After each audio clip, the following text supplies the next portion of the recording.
May ni so pathum sang ni le sam ni paruk alonia PhD Minister Professor Lalni Loma punite atia kan soya kan riat mai thin chuan lunglei khopui in tui an lak na tur compounding gravity dam tlong lui khomek chu a enani hey PhD engineer kumoi te le Minister Troy Ontu Dr. Lalngura LAD Director 10 an han Troy Oma ti chuanin he tui khu hi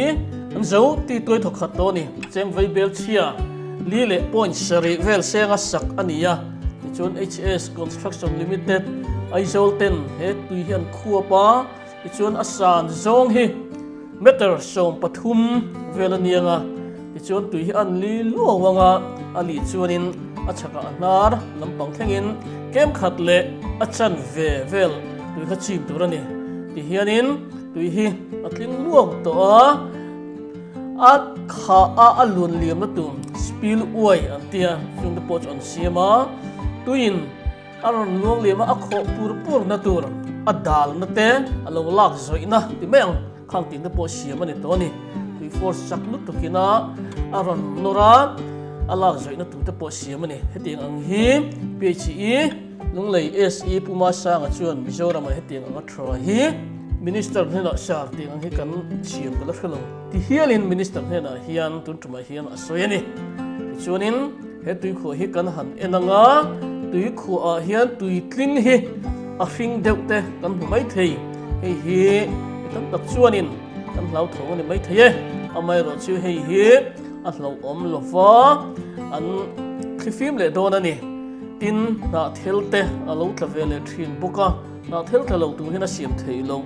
tin chuti rol chuan he tui hi an hol cherenga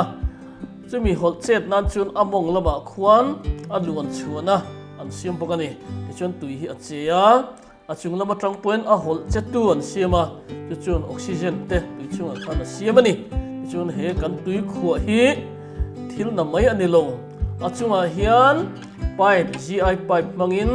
lei an do donani chu chu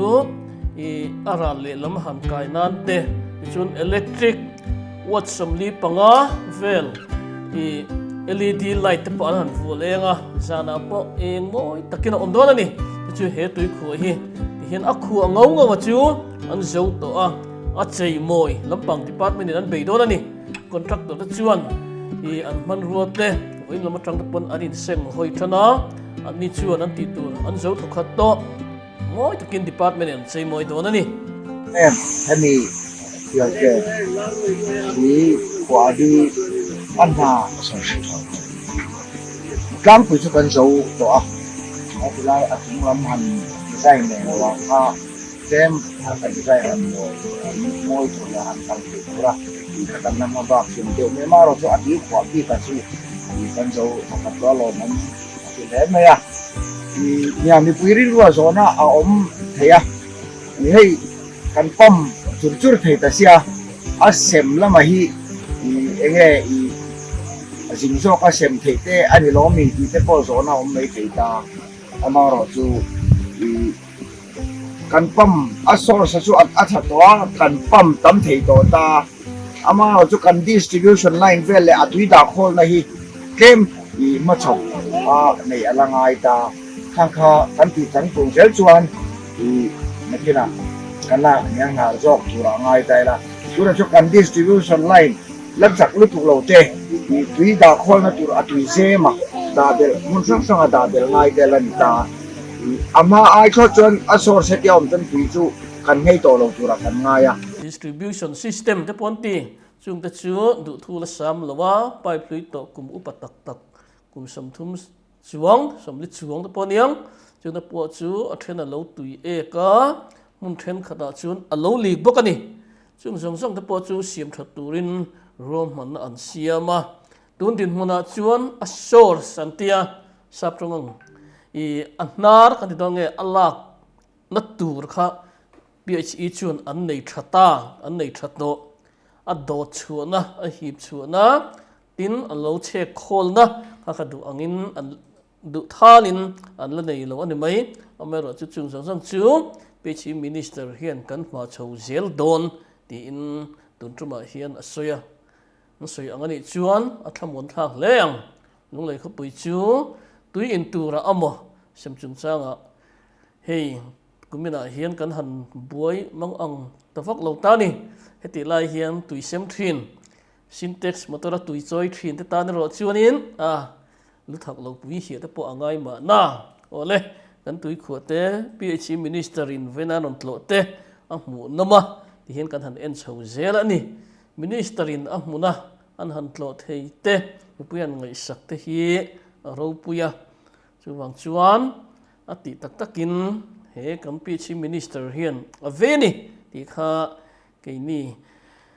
helai thu thar lo khom tu te po hian ataka kan khirani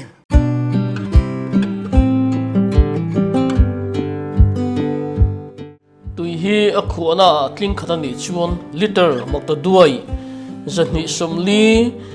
tling thei tura chudani tuna lunglei tui pam mek na greater lunglei water supply scheme hi November disam ni pani sang khat zakua som kwa panga a mantran tur niin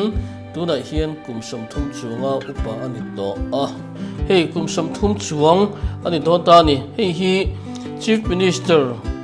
loni to pulal than holan a hona niya kati lai khan the highest water pumping scheme of Asia tia soi aloni to Asia rama tui pam chhouna sang ber tia record lo pu ve to thena ni lunglei tui lang na greater lunglei water supply scheme ti changthlun na tur hian thung ni in tu na hian malaka niya kum sang ni som ni sang ni som nga pali kum som thum nu thela mi hring noi khat sing khat sang khat zariat som ni pasari chom thei tur tlong le pel thei lui atanga tuila na tur ro manna upgradation of GLWSS pumping and distribution system chu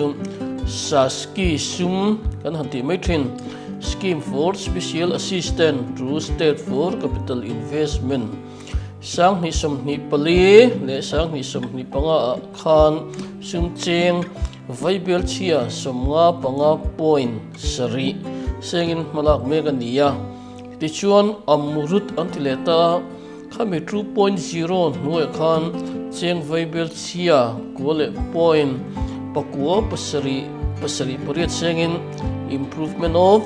water sources and extension of distribution system for greater lunglei water supply scheme na thomek ani boka tlong lui khuwa na hi he project maya hian tho ani lunglei ko pui hianin tui in tulama hianin thammo na tur kan nei me ka amero chu he hian top chin anei do na tu chu azir bing le athiam na chuanin delui khu pam turin ngai tu na senga delui khu kan pam chho the ni chuan lunglei ko pui hian tangkai na satak kan nei donin ngai ani chumin tur chuan ngai tu na sen chhawng ule